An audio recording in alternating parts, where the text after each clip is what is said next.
Yay, welcome to Sound Science. Today it's going to be a bunch of old farts talking about the golden oldies. And when I say that, bro, before we started recording, I was talking about how old you start to feel when you're like looking up all these old date ranges and like these albums that are from the 90s and in the car listening to the radio with your parents in like 1990 or whatever. Uh, if they're listening to the golden oldies, it's like late 50s, early 60s. That's the same gap as we're talking about right now in 2025. If we talk about an album from like 1994, it's basically the same gap as you listen to your parents listening to like doo wop with poodle skirts. Yeah. So, welcome to Sound Science. What's going on, everybody? And we got a special guest today, Katillist Jones from the White Rabbit podcast, longtime friend. How you doing, man? I'm doing great, man. This is my first time. I don't know anything about this show, and I apologize to you guys. It's just so hard to keep up with what all our friends are doing. So I'm going to be like learning this as we go. So if I don't know your format, don't yell at me. Oh, no, we will yell at you because it's part of the format. We're yelling at you, Katillist. No, dude, this is really just to hang out. Get people on who have a taste in music or even a background as a musician or, even growing up in the music scene. We get them in here just to talk about their favorite artists or favorite albums and, express their love for music. Cause I mean, it's been a part of my life as well as Thomas's. So, and we know you as well. So. Yeah. I mean, Catalyst, you were like a rapper for a minute, right?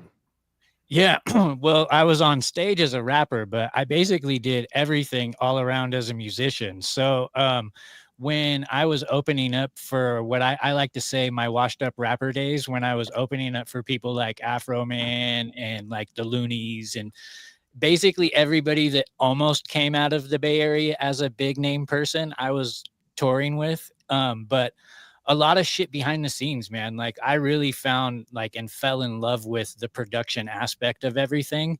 But yeah, I mean, from singing and playing drums in punk bands to rapping, I've touched almost on everything. Okay. Did you ever open? I got some like underground ones from the Bay. I think they're from the Bay, like Zion Eye, Planet Asia, Declaim. Any of those ones? You ever listen to Mac Dre? Yeah, of course I listen to Mac Dre. Like that whole hyphy movement when that was going around was during the time that I was really, I wouldn't say blowing up, but that was the time I was most productive. And Sony, in your prime. And Sony had offered me a developmental deal during that time, which I ultimately turned down because I found out it was a scam.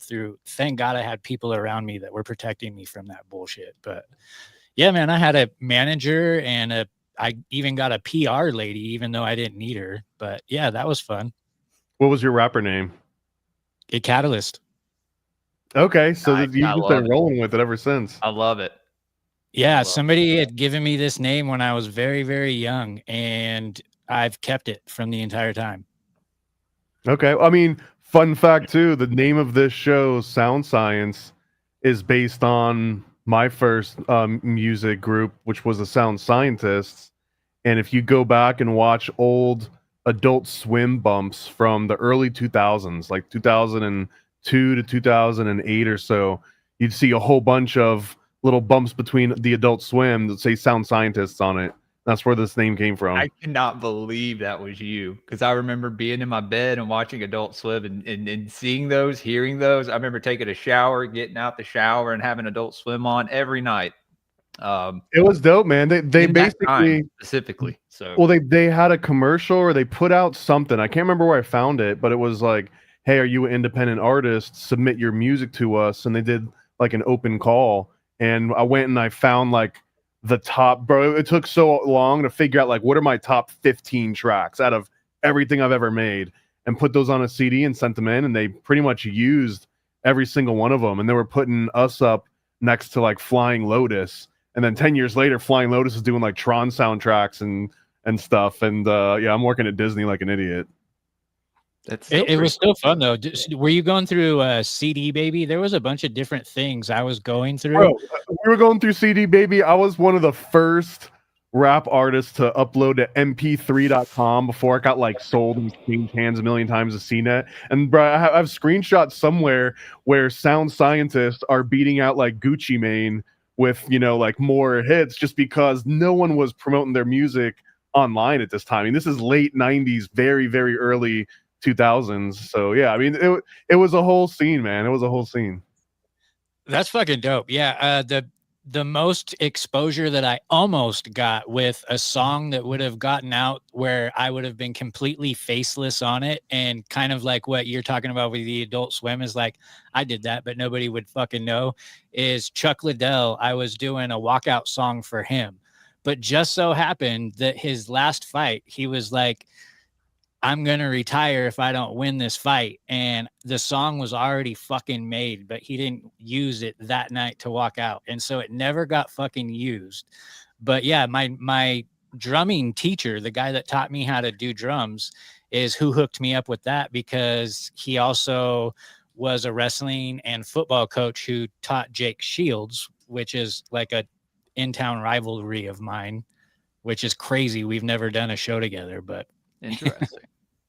You know a lot of the same people.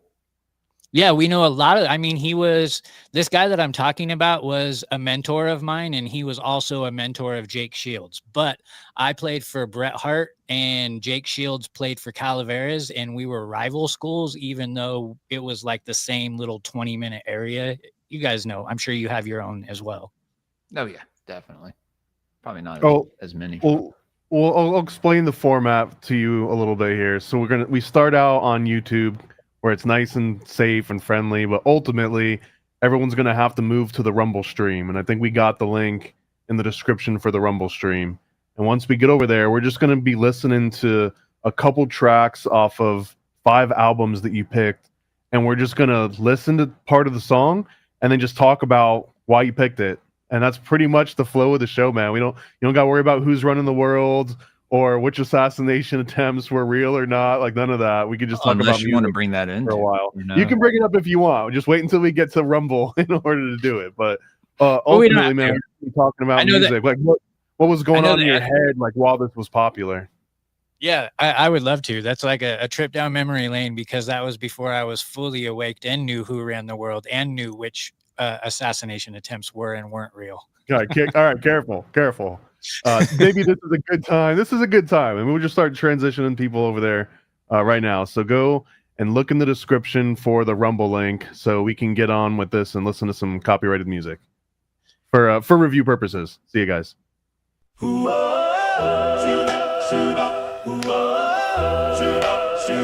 This is intermission. YouTube's got us under suspicion. What's the secret? Oh, what's the plan? You'll find it on Rumble with Paranoid American. Oh, they're shutting us down. But we're still around. Hop on Rumble, take a stand. Shoot-bop, Paranoid American. Paranoid American. Shoot-bop, who-bop, the T. Shoot-bop, the